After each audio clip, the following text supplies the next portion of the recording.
আৰু বৰষুণ নোহোৱাৰ কাৰণে এতিয়া খৰাং বতৰত আমাৰ এইখিনি জেগা এনে ওখ জেগা, ইয়াৰ জলসিঞ্চনৰো তাৰমানে হেৰি নাই, নহ'লে ব্যৱস্থা নাই। কম দুটা এটা আছে জলসিঞ্চনৰ, যদি চৰকাৰে যদি ভাবে তাৰমানে যদি জলসিঞ্চনবিলাক যদি দিয়ে মাজে মাজে অলপ কৃষকৰ সকাহ হ'লেও, কিন্তু এতিয়া চৰকাৰেও তাৰমানে সিমান এটা হেৰি কৰিব পৰা নাই। যদিও জয়াৰ খেতি কৰিছে এইবাৰ পতা, আমি মেচিন দিয়ে কৰিছোঁ কিন্তু পতা এতিয়া শালিটো যদি কৰিব নোৱাৰোঁ আমাৰ আৰু বিপদে। আপোনালোকে নিজাকে চেলো মেচিন দি পানী দিয়া দেখা পোৱা গৈছে।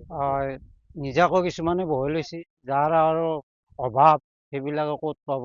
চৰকাৰীভাৱে যদি দিয়ে তেতিয়াহ'লে অলপমান খেতি কৰি খাব পৰা হ'ল।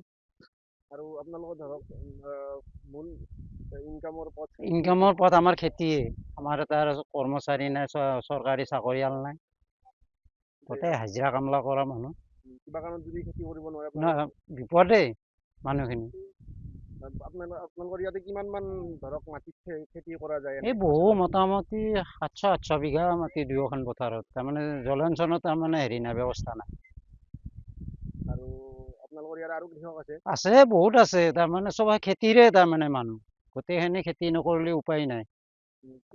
কঠীয়া ৰুইছে না কিছুমানে? নাই, কিছুমানে ৰুইছে যদিও আৰু কাম নাই, চব বোন ফুটি গ'ল, শুকাই গ'ল। কঠীয়াও এতিয়া বৰ্তমান শুকাই যাই আছে, বৰষুণ নাই।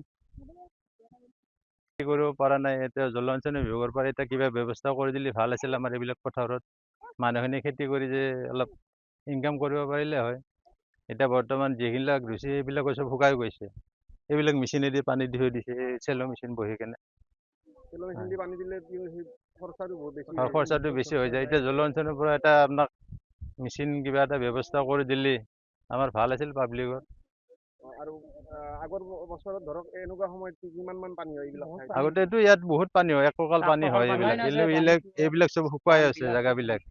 এতিয়া বৰ্তমান শুকাই আছে জেগাবিলাক, পানীয়ে নাই। এতিয়া যিবিলাক ৰুইছে এইবিলাকো শুকাই গ'ল গোটেই। এইখিনি অঞ্চলৰ বেছিভাগ মানুহ কৃষিৰ ওপৰত নিৰ্ভৰশীল। হয়, এইখিনি আমাৰ যি হিন্দু মুছলিম বুলি গোটেইখিনি খেতি কৰা মানুহে, গোটেই খেতি কৰিয়ে খায় মানুহখিনি।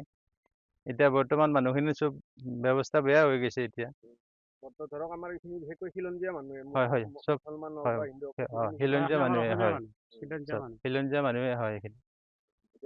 এতিয়া আমি চৰকাৰক সেইখিনিয়ে আমি আবেদন জনাইছোঁ আৰু এতিয়া আমাক কিবা এটা ব্যৱস্থা কৰি দিলে ভাল আছিল এইবিলাক পথাৰত। যিকোনো খবৰৰ বাবে যোগাযোগ কৰক 7099017330 লগতে 7099017110 নম্বৰত।